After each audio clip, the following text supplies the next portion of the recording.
Hi again, this is Artak and Armen. Artak, in our previous lesson about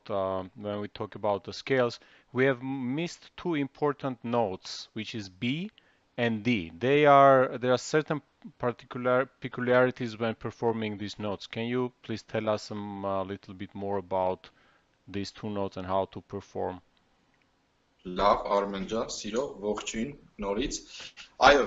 մենք հատուկ չանդրադարձանք այդ նոտաներին, որովհետև մի փոքր երկար կխոսայինք։ Խոսքը գործիքի վերևի սի նոտայի եւ ռե նոտայի, որը անցքերով չենք նվագելու, որևէ անցք բացել փակելով, այլ շրթունքների սեղմումով ենք նվագելու։ Նախ անդրադառնամ այս նոտային, վերևի ցուցամատը փակ եւ բութը բաց նոտային։ Ինչու չանդրադարձանք։ Մինչ այսօր տարբեր դուդուկագործ վարպետներ այս նոտան լարում են տարբեր կերպ։ Ես նախընտրում եմ լարել բութ մատը բաց, որպեսզի այն հնչի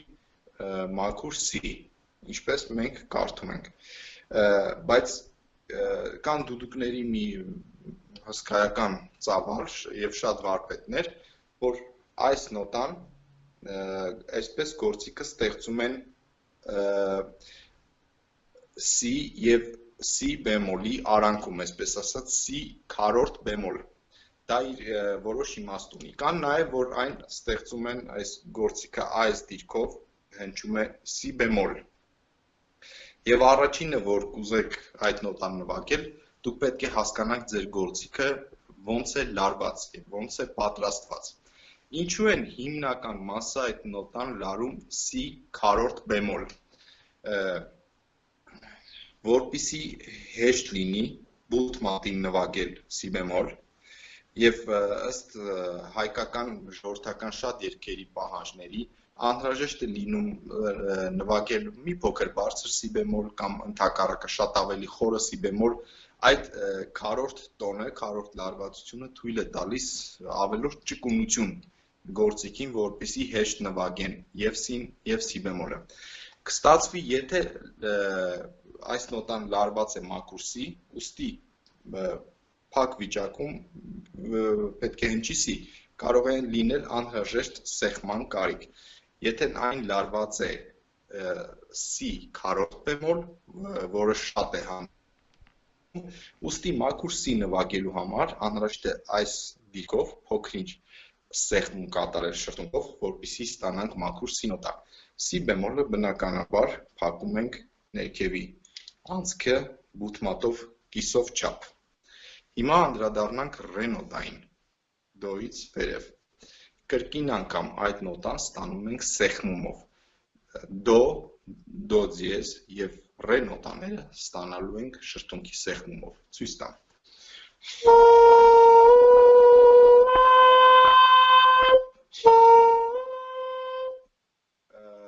Այստեղ շատ կարևոր է ղամիշի որակային առումը, որովհետև ոչ լավ ղամիշները հաճախ թույլ չեն տա այդ նոտաները նվագեք եւ հակադարձեմ հակառակը շատ լավ ղամիշներ կարող են լինել, որ թույլ տան նվագել ավելի բարձր, քան ռեն, անգամ մի բեմոլ լինում է պատահի մի իմ ղամիշը թույլ է տալիս մինչև մի բեմոլ նվագել։ Եվ վստահ եմ շատերդ նկատել եք, որ իմ գործիքը ունի այսպես փական, այս փականը թույլ է տալիս ինձ նվագել ռե նոտան, եւ փականը բաց վիճակում շրթունքի սեղմումով ես կարող եմ նվագել նաեւ եւս մեկ մի նոտա վերևում։ Վստահ եմ, որ շատ դուդուկարներ նաեւ գիտեն փականներով ավելի մեծ ձայնածավալով դուդուկների մասին, գործիքների մասին, դրա մասին Արմեն ջան եւ սիրելի դուդուկահարներ մեկ օր նույնպես կանդրադառնանք, բայց կուզեմ այդ մասին խոսանք այդ գործիքների ստեղծողի վարպետ Գյորգի Մինասովի հետ, կարծում եմ վարպետը ավելի լայն մասշտաբի մեզ ինֆորմացիա կփոխանցի այդ գործիքների մասին։ Yes, with pleasure. Thank you very much, Artak. I think one thing to mention is you told about the reeds let me tell in Armenian, այն թեթև ղամիշներով շատ ժամանակ դժվարություն կունենան նվագել ռե նոտան, ճիշտ է։ Պետք է երևի շեշտել, որ որպեսի ավելի լավ հնչյունային ձայնածավալով ռե նոտա ստանանք, պետք է աշխատել մի քիչ ավելի թավ, հաստ, նորմալ ղամիշով, ճիշտ է։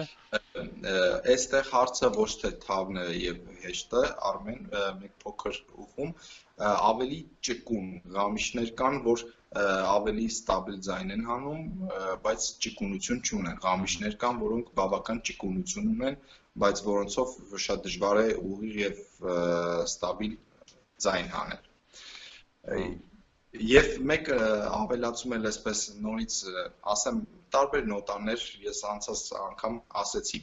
երբ որ վերցնում եք որևէ նոտա, նվագում եք որևէ նոտա, երբևէ պետք չէ հույս ունենալ, որ այդ նոտան մաքուր կլինի եւ հաճախ կարող է անհրաժեշտ լինել շրթունքի որոշ սեղմում կամ թուլացում։ Ես նաեւ կուզեմ որպես հավելումներ խոսալ մի քանի հնարքների մասին, որ դուդուկահարները կիրառում են որևէ նոտա ցածր կամ բարձր հնչելուց։ Դրանցից օրինակ ամենատարածվածը, երբ լյա նոտան բարձր է լինում, կամ ըստ մեր ժողովրդական որոշ երգերի պահանջի անհրաժեշտ է լինում փոքր ինտոնացիոն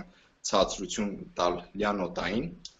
կիրառում ենք նաև հետևյալ տեխնիկան։ Փակում ենք լյայից ներքև մեկ կամ մի քանի անցքեր։ Սա հաճախ կիրառվող էլեմենտ է, բայց մեկ եւս կարևոր հանգամանք պետք չէ այս էլեմենտը դարձնել սովորություն, որպեսզի այն նաև չկիրառվի ոչ անհրաժեշտ դեպքերում։ Եվս մի այդպիսի էլեմենտ հաճախ հանդիպում է, որ ֆա նոտան է բարձր լինում եւ անհրաժեշտ է որոշ ցածրություն, ուղղակի մատը դնում ենք այստեղ եւ ֆա նոտան այսպես ենք շարժում։ Որոշ դեպքերում նաև դո նոտան միշտ ինչ որ այս ներքևի մատը միշտ այստեղ դրած։ Սա նորից կրկնեմ, ոչ պարտադիր նվագաձև է, այլ անհրաժեշտ է լինում ըստ երգի պահանջի։ Օրինակ մի այսպես նաև ինֆորմացիա կիսվեմ դուդուկահար վարպետներից, որոնք փոխանցել են, թե ինչպես էր օրինակ Վաչե Հովսեփյանը նվագում Տունեն գլխենի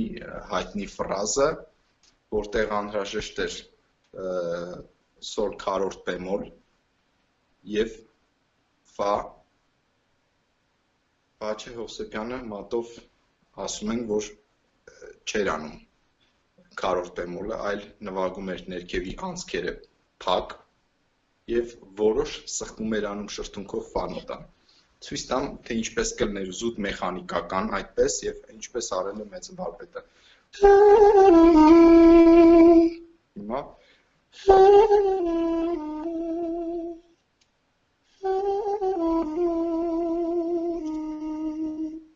այսպես փոքր կարելի ասել ստացանք նույն նոտան, բայց տարբեր հնարքներով։ Very nice. Սպեկտրի մասին։ Thank you very much, Artak. So, dear friends, if you like our video series, please like, subscribe to our channel. More is coming, and we'll see you in the next video. Much promised about vibrato. We'll see you next time. Thank you. Bye. Bye, Artak. Հաջողություն։